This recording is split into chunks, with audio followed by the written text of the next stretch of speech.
ನಾಲ್ಕು ಘಾತಿ ಕರ್ಮಗಳನ್ನ ನಾಶ ಮಾಡಿರ್ತಕ್ಕಂತ ಅರಿಹಂತ ಪರಮೇಷ್ಠಿಗೆ ಬ್ರಹ್ಮ ಅಂತ ಕರೀತಾರ.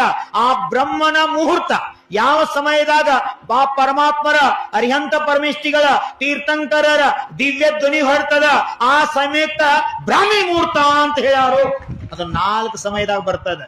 ಮುಂಜಾನೆ 5 ಗಂಟೆ 12 ನಿಮಿಷ ಇಟ್ಕೊಂಡ 6 ಗಂಟೆ 48 ನಿಮಿಷ. ಮಧ್ಯಾಹ್ನ 11 ಗಂಟೆ 12 ನಿಮಿಷ ಇಟ್ಕೊಂಡ 12 ಗಂಟೆ 48 ನಿಮಿಷ. ಸಾಯಂಕಾಲ 5 ಗಂಟೆ 12 ನಿಮಿಷ ಇಟ್ಕೊಂಡ 6 ಗಂಟೆ 48 ನಿಮಿಷ. ಮಧ್ಯರಾತ್ರಿ 11 ಗಂಟೆ 12 ನಿಮಿಷ ಇಟ್ಕೊಂಡ 12 ಗಂಟೆ 48 ನಿಮಿಷ. ಅದ್ರಾಗ 3 ಭಾಗ ಮಾಡ್ಯಾರ: ಉತ್ತಮ, ಮಧ್ಯಮ, ಜಗನ್ಯ. ಉತ್ತಮ ಅಂದ್ರ 2 ತಾಸು 24 ನಿಮಿಷ, ಮಧ್ಯಮ ಅಂದ್ರ 1.5 ತಾಸ, ಜಗನ್ಯ ಅಂದ್ರ ಅಂತರ್ ಮುಹೂರ್ತ ಅಂದ್ರ 3 ಸಮಯದಿಂದ 48 ನಿಮಿಷ. ಈ ರೀತಿ 3 ಪ್ರಕಾರದ ಬ್ರಾಹ್ಮಿ ಮುಹೂರ್ತದಾಗ ಹೇಳ್ಯಾರ.